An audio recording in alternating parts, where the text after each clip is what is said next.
था और लड़की मुसलसल रोए जाती थी। जब वो किसी तौर चुप ना हुई तो फैसल ने कहा, देखो महरीन, हकीकत ये है कि तुम मुझे वाकई अच्छी लगती हो और मैं तुम्हारे साथ शादी पर भी संजीदा हूं, लेकिन अपने बाप से झगड़ नहीं सकता। अगर तुम थोड़ा सा सब्र करो तो मैं उनको एक बार कायल करने की कोशिश जरूर करूंगा। इस वादे पर वो घर जाने को तैयार हो गई और भाई ने उसके साथ जो वादा किया था निभाया। घर आकर मेरी मौजूदगी में बाबा जान से बात की और उनको कायल करना चाहा, मगर वो तो बेटे की बात सुन चराग पा हो गए। मुझे कहने लगे, बेटी तुम ही इस सर फिरे लड़के को समझाओ, ये मुझे बरादरी में जलील करना चाहता है। इसे कहो कि ये इस इश्क मोहब्बत वाले चक्कर से बाज रहे, नहीं तो मैं इसको आग कर दूंगा। फैसल भाई ने कहा, अब्बा जान आग कर देंगे तो भी मैं खुद कमाकर अपने अहले खाना को पाल लूंगा। दौलत ही तो सब कुछ नहीं होती। भाई की इस दलील को वालिद ने अपनी बेइज्जती समझा और उन्होंने बंदूक निकाल ली। तब मैं बीच में आ गई और बंदूक की नाली पकड़ ली। बाबा जान, खुदारा ऐसा ना कीजिए। मैं रो रही थी। यह आपका इकलौता बेटा है, कुछ तो सोचिए, मैं उसे समझा लूंगी। मेरे रोने बिलकने और हाथ छोड़ने पर वो थम गए और ये कहकर कमरे से निकल गए कि इसको समझा दो कि आइंदा ये ऐसा सोचे भी नहीं कि मैं इसकी शादी किसी राह चलती लड़की से कर दूंगा। फैसल इस कदर परेशान था कि इससे पहले मैंने उसे कभी इतना परेशान नहीं देखा था। तसल्ली दी कि भाई दिल छोटा ना करो, अब्बा जान जो कर रहे हैं बेहतरी इसी में है, वरना फूफो को उन्हें जायदाद में से पूरा हिस्सा देना पड़ेगा। आपा, मैं अपने से ज्यादा महरीन के लिए परेशान हूं। काश मैंने उससे फोन पर राब्ता ना रखा होता। वो तो इस बात का इतना गम करेगी कि आप सोच भी नहीं सकती। मेरी अब ड्यूटी पर जाने की हिम्मत नहीं रही कि उसे क्या जवाब दूंगा। जब वो ड्यूटी पर जा रहा था बेहद उदास था। वालिद साहब ने तो उसकी शादी के कार्ड भी छपवा लिए थे और एक कार्ड उसको पोस्ट कर दिया कि देख कर बताओ कैसा है। दरअसल वो बेटे को इस बात की इत्ला देना चाहते थे कि 15 रोज बाद तुम्हारी शादी है।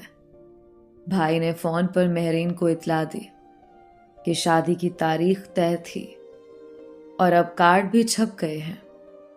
अब खुदकशी का भी कोई फायदा नहीं है। वालिद साहब अपने मौकफ से हटने वाले नहीं हैं, लिहाजा अब कुछ नहीं हो सकता। तुम खुदकशी करके ख्वामख्वाह अपनी जान गंवाने की कोशिश मत करना। मैं हरगिज खुदकशी करने वाली नहीं। अब भी सब कुछ हो सकता है, महरीन ने कहा।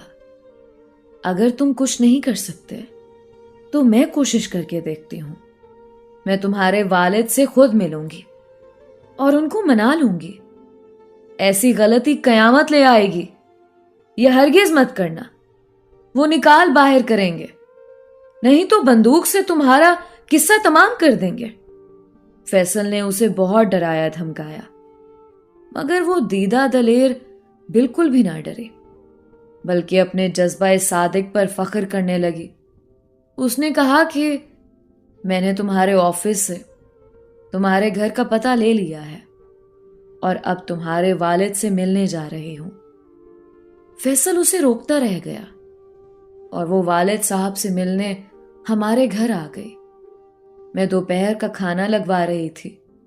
मुलाजमा ने बताया कि बड़े साहब से मिलने एक लड़की आई है और अपना नाम महरीन बताती है। मैंने कहा कि उसको इधर ले आओ। इससे पहले कि मुलाजमा उसे मेरे पास लाती, वो अस खुद अब्बा जान की बैठक में पहुंच गई। बगैर इजाजत औताक के सिमत जाना मना था। तब ही मुझे नहीं मालूम اس نے بابا جان سے کیا کہا اور انہوں نے کیا جواب دیا، لیکن جب وہ اوطاق سے باہر آئے تو اس کا چہرہ خوشی سے دمک رہا تھا۔ واقعی وہ بہت خوبصورت لڑکی تھی۔ اسے دیکھ کر آنکھیں خیرہ ہوتی تھیں۔ اسے گفتگو کا بھی سلیقہ تھا۔ والد صاحب نے اسے ہمارے ساتھ کھانے کی میز پر لا بٹھایا اور پھر اپنی خصوصی گاڑی میں واپس اس کے گھر بھیجوا دیا۔ دوسری گاڑی میں وہ فیصل بھائی کے پاس چلے گئے۔ باپ کو دیکھ کر اس کی تو سیٹی گم گئی۔ انہوں نے بیٹے کو حکم دیا کہ دفتر سے چھٹی لو اور جلدی تیاری کرو، تم نے میرے ساتھ جانا ہے۔ جب بابا جان نے بتایا کہ مہرین کے دادا سے پرانی رشتہ داری نکل آئی ہے، تب وہ بزرگوں کی تعلق داری کا پاس رکھتے ہوئے بیٹے کی خوشی کو بھی پورا کر رہے ہیں اور مہرین کو بہو بنا رہے۔ مجھے اپنے کانوں پر یقین نہیں آیا، اور فیصل تو خوشی سے زیادہ حیرت کی کیفیت میں تھا، جیسے اسے سکتہ ہو گیا ہو۔ یہ مہرین کی چاہت کا اخلاص تھا یا اس کی جرت کا کمال؟ والد صاحب کا دل جانے کیوں کر اس نے موم کر لیا۔ وہ کام جو میں اور فیصل لاکھ چاہتے ہوئے بھی نہ کر سکے، اس دھان پان سی لڑکی نے کر دکھایا۔ اس کے بعد وہ مہرین کے گھر گئے، اس کے والد سے ملے، انہیں بتایا کہ تمہارے اور میرے دادا پگڑی بدل بھائی تھے، ان کا نام تمہاری بیٹی سے معلوم ہوا ہے، جو اب ہماری بھی بیٹی ہے۔ والد صاحب نے مہرین کے والدین سے فیصل کے لیے رشتہ طلب کر لیا۔ ان جیسے صاحب حیثیت کو کون انکار کر سکتا تھا، جبکہ ان کی لڑکی بھی فیصل سے ہی شادی کرنا چاہتی تھی، اور وہ ایک صاحب حیثیت دادا کی پوتی بھی تھی۔ ادھر سے ہاں ہوتے ہی شادی کی تاریخ رکھ لی گئی، دوبارہ دعوت نامے چھپے۔ بابا جان نے اپنی بہن سے معذرت کر لی اور لبنہ کا نکاح اس کے تایا کے بیٹے کے ساتھ کروا دیا، جو پہلے ہی لبنہ کے رشتے کے آرزو مند تھے۔ ایسا ہمارے خاندان کی تاریخ میں کبھی نہ ہوا تھا، جیسا معجزہ اب ہو گیا۔ بعد میں مجھے پھوپھی جان نے بتایا کہ ان کے جیٹھ بزرگوں کو لے کر لبنہ کا رشتہ مانگنے آئے تھے، مگر تمہارے پھوپھا چاہتے ہوئے بھی بھائی کو بیٹی کا رشتہ نہ دے سکے تھے، کیونکہ میرے بھائی فیصل کے لیے رشتہ مانگ چکے تھے، جبکہ لبنہ بھی اپنے تایا ہی کی بہو بننا چاہتی تھی۔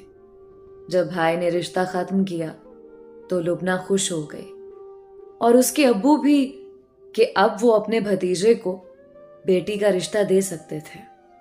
اس طرح لبنہ کی دلی مراد بر آئی، گویا کہ ہر کام خود بخود سیدھا ہو گیا۔ سچ ہے، اللہ سب کی سنتا ہے اور اس کے ہر کام میں بہتری ہوتی ہے۔ آج ہمارے خاندان کا امن مہرین کی جرت سے قائم ہے۔ وہ اگر ابا جان کو قائل نہ کرتی تو پھوپھا اپنی بیوی اور میرے والد سے ناراض ہی رہتے۔ دوستو، یہ تھی آج کی کہانی۔ امید کرتی ہوں کہ تمام سامعین کو آج کی کہانی بہت اچھی لگی ہوگی۔ اپنی رائے کا اظہار کامنٹس میں ضرور کیا کریں۔